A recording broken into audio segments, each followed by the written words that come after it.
Célia Escamilla Rivera cresceu em Ciudad del Carmen, uma cidade em uma pequena ilha no sul do México. Ela se lembra de caminhar pela praia à noite sob a lua cheia aos 4 anos, se perguntando por que a lua é tão redonda e por que só sai à noite. Achei que precisava me tornar uma astronauta, disse ela. Anos depois, vendo um de seus professores universitários calcular a idade do universo diretamente das equações de Einstein, decidiu estudar cosmologia. Escamilla Rivera completou o doutorado na Europa e depois, aos 29 anos, foi convidada a voltar ao México para dirigir o Departamento de Física Teórica do Centro Mesoamericano de Física Teórica e, alguns anos depois, se tornou a primeira mulher a ocupar um cargo de pesquisa no Departamento de Gravitação e Teoria de Campo da Universidade Nacional Autônoma do México, como chefe de departamento. E não para por aí. Agora, Célia, entrevistada pela Quanta Magazine, está em busca de algo maior: reconstruir a física. E o primeiro passo é encontrar rachaduras na teoria da relatividade de Albert Einstein. Desde um eclipse solar em 1919, em que Arthur Eddington observou a luz curvando-se ao redor do Sol, exatamente como previsto pela então nova teoria da gravidade de Einstein, a relatividade geral passou a ser usada para descrever como objetos massivos, como estrelas e buracos negros, distorcem o tecido espaço-tempo ao seu redor, sobrevivendo a testes cada vez mais precisos. Mas há um problema: substâncias invisíveis conhecidas como matéria escura e energia escura parecem constituir cerca de 95% do conteúdo do universo. A suposição é que a matéria escura seja feita de partículas elementares não luminosas e que a energia escura é a energia do próprio espaço. Mas também é possível que sejam ilusões, que aparecem porque a gravidade funciona de forma diferente de como Einstein pensava sobre isso. Estamos invocando essas coisas misteriosas, disse a cosmóloga Célia Escamilla Rivera. Estou fortemente convencida de que são necessárias teorias alternativas da gravidade. Escamilla Rivera está em busca de outra teoria mais completa.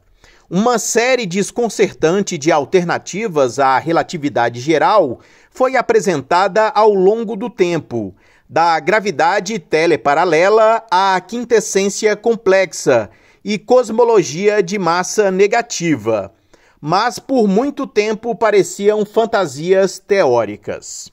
Como os cosmólogos eram incapazes de criar experimentos que poderiam distinguir essas teorias da relatividade geral, as ideias acumularam poeira.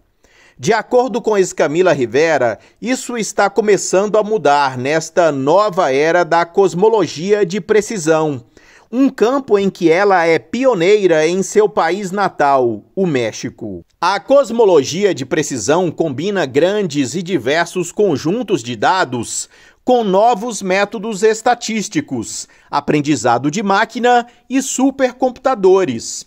Graças a esses dados, você pode abrir uma porta e classificar todas essas teorias e dizer quais funcionam e quais não funcionam, disse ela. Ao vasculhar o universo primitivo e os ambientes extremos dos buracos negros, Escamilla Rivera acha que podemos encontrar rachaduras na relatividade geral, que abrirão caminho para outra coisa. Mas por que modificar ou estender a relatividade? Segundo a cientista, o problema é que a relatividade geral não é geral o suficiente. Se você quer explicar a energia escura, essa energia invisível que parece estar acelerando a expansão do universo, você precisa de um componente extra na equação, chamado constante cosmológica. Esse componente extra não existe naturalmente na relatividade geral. Você precisa adicioná-lo à mão. A relatividade geral explica muito sobre a natureza, mas não explica o que acontece no Big Bang ou o que acontece dentro de buracos negros. A singularidade de um buraco negro é matematicamente muito semelhante à singularidade do Big Bang. É um ponto onde todas as leis conhecidas da física quebram.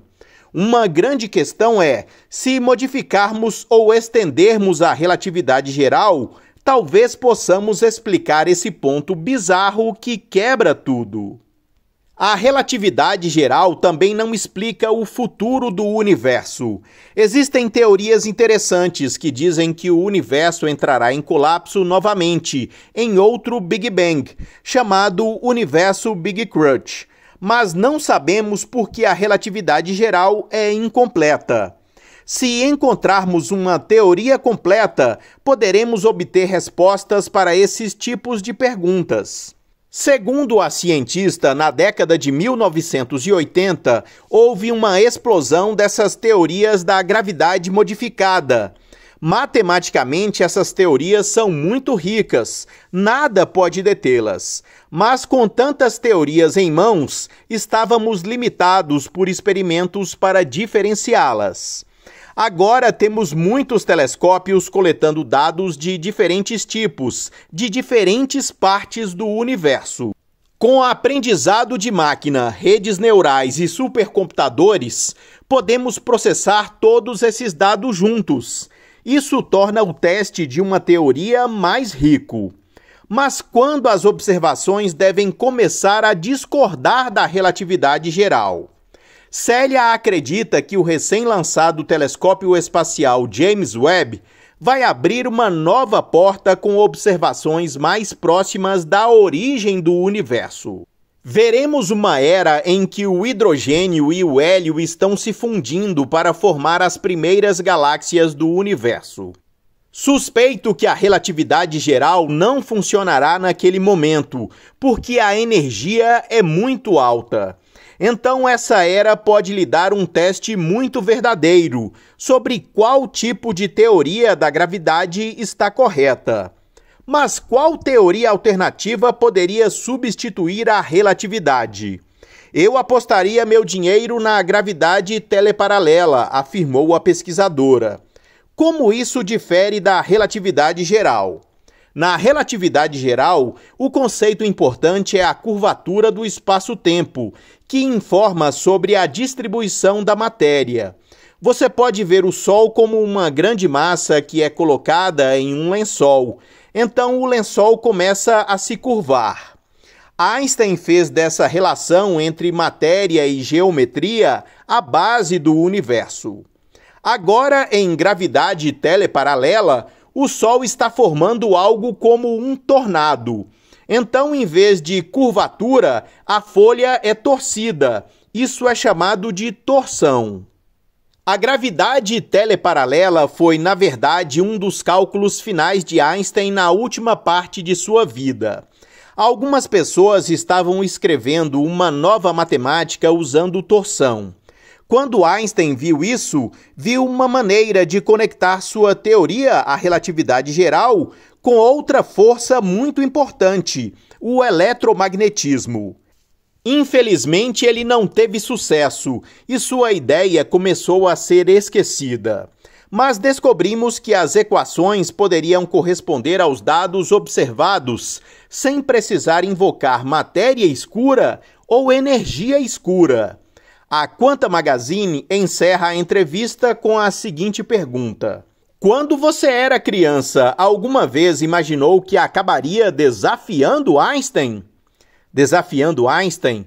Provavelmente. Acho que este é o sonho de qualquer criança que queira entender o cosmos. Acho que ainda vamos ouvir falar muito desta incrível mulher. E aproveitando a oportunidade, muito obrigado a todas vocês mulheres que fazem a ciência ficar cada vez mais fascinante e nos fornecem conhecimento para várias pílulas com notícias sobre ciências.